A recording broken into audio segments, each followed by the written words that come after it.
Welcome to our December Osher, Redeemer Osher program. I think you're going to really enjoy this one. This is very different from the one that we had last month. You're going to hear a variety of music. You will hear first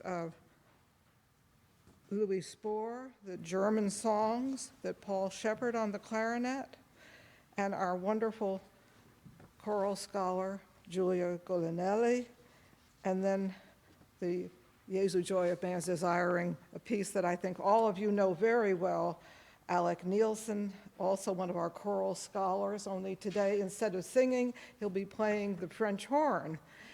He's the first chair horn player in all of Duquesne's ensembles, amazing. Then two pieces with Giulia. I will play one piece on the organ, and we'll end with a piece by Bach with a cello accompaniment. So I think you are in for a big treat today. Let us welcome our performers.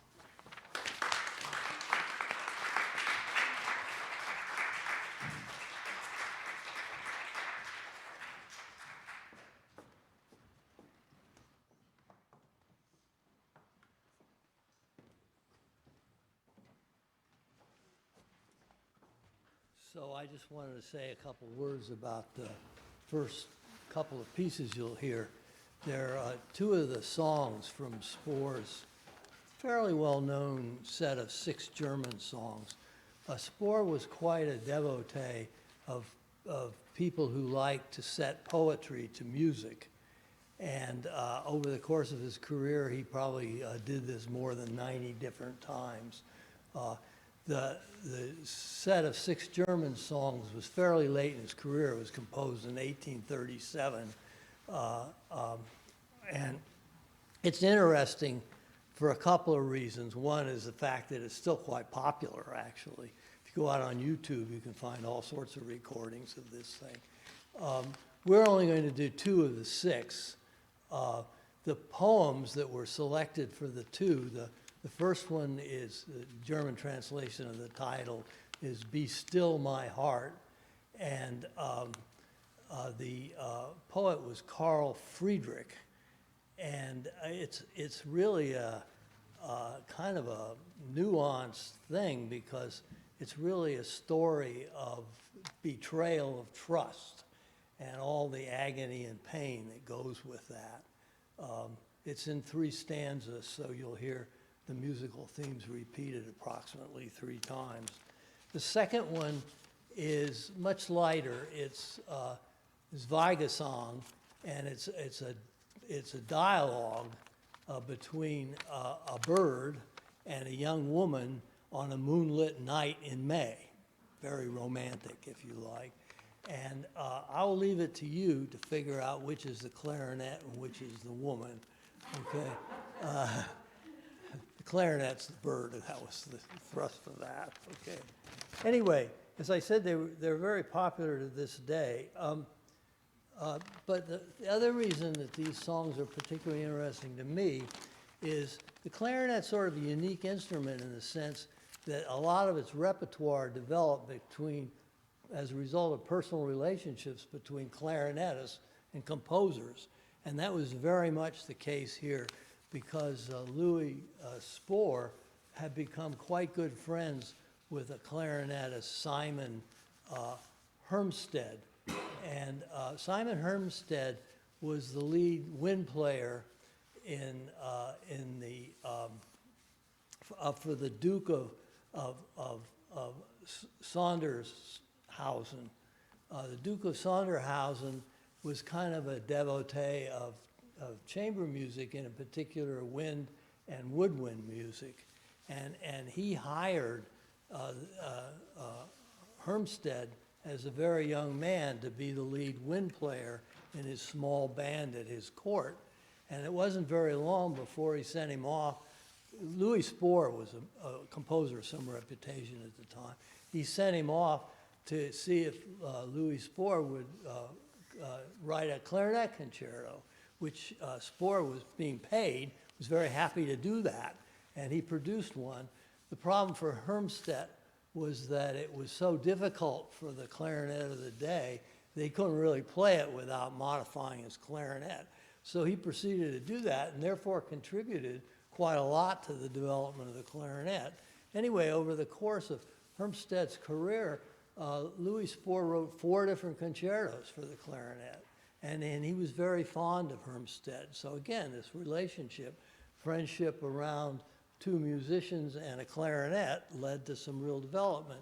So toward the end of Hermstedt's career and Louis Spohr's career, the Princess of Sondershausen persuaded her husband, the Duke, that he should get Hermstedt to go talk to Spohr about creating some songs for her, for a soprano singer, a clarinet, and a piano.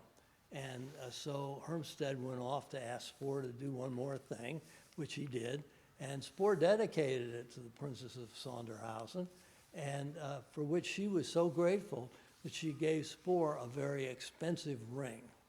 That's all I know about it. Very valuable ring was the phrase that was used. So I suspect it may be more valuable today. Okay, so we will take a crack at 2 of these and listen for that bird, okay?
Oh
di grazia, eletta fra le spose, le vergini sei tu, sia benedetto il frutto, o benedetta, di tui materne viscere, Gesù.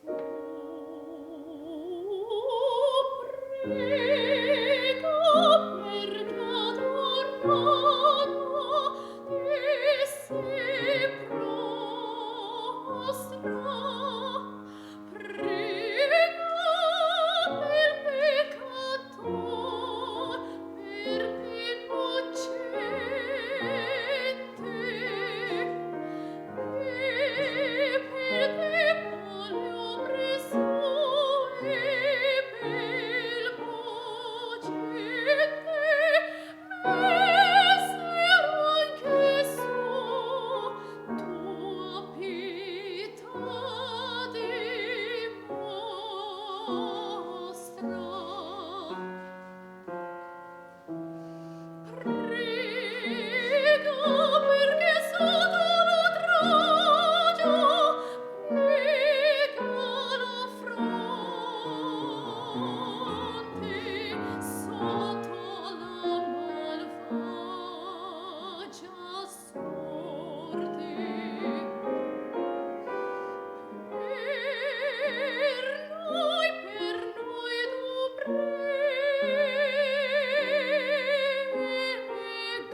The piece that you just heard by Gabriel Fauré has a connection with the composer you're going to hear next, Pierné. The last names sound very similar.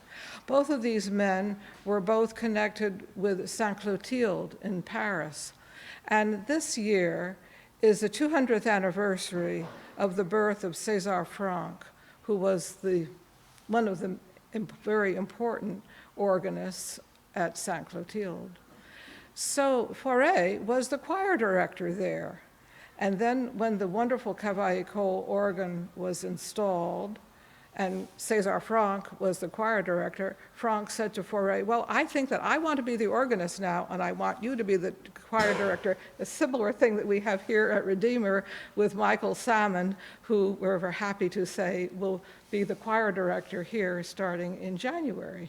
So that's the story of these two men at Saint-Clotilde, and I look forward to playing for you now the Pierné.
would just like to say one more thing. With the exception of myself and my dear friend Paul Shepard, everyone else that you're hearing today, these are all students at Duquesne University.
So we have a little bit of time left. If any of you have any questions to ask, we're happy to try to answer them.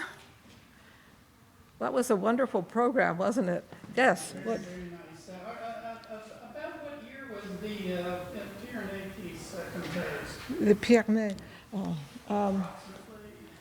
Oh, it was in the 20th century, I would say, probably in the 30s. I'd have to look that up.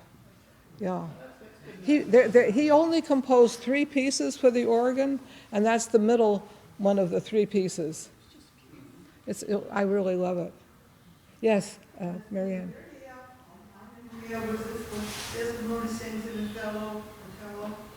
Yes, it is from the opera Otello, and I if you know that opera, you know the story. Yes, you know, it's interesting how some religious music can creep into operas. It happens quite often. Yes. So Giulia is a senior at Duquesne, and she'll be doing her senior recital next semester, and she is doing amazing things. Anybody has any other? I can say one other thing about the Pierné. There's a dead note on the organ that I didn't know, and so I thought, what am I going to do now? So I thought, okay, you just play it an octave lower. I mean, that's what organists have to do, always change at the, and the organ tuners were just here yesterday, so that's what happens. But I hope you didn't notice, or good, that's good. You have some other thoughts and questions? Comments? Now, next month we're in for another really big treat.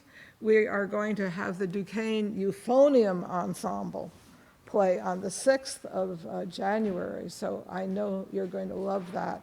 Last month you heard the trumpets with Christopher Cox and his group, and so this is a group of the lower brass. You'll hear euphoniums and tubas. It's going to be an amazing sound in this space. So we're looking forward to many other wonderful concerts. I'm very excited about the variety that we have this year.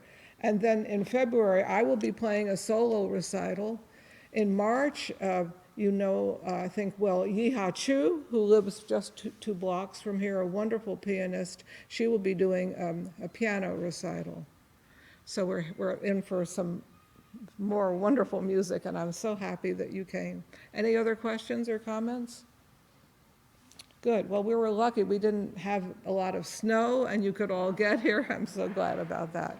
So please enjoy Christmas, and we look to seeing you on the 6th of January. I thought they were still there, but anyway, and wonderful.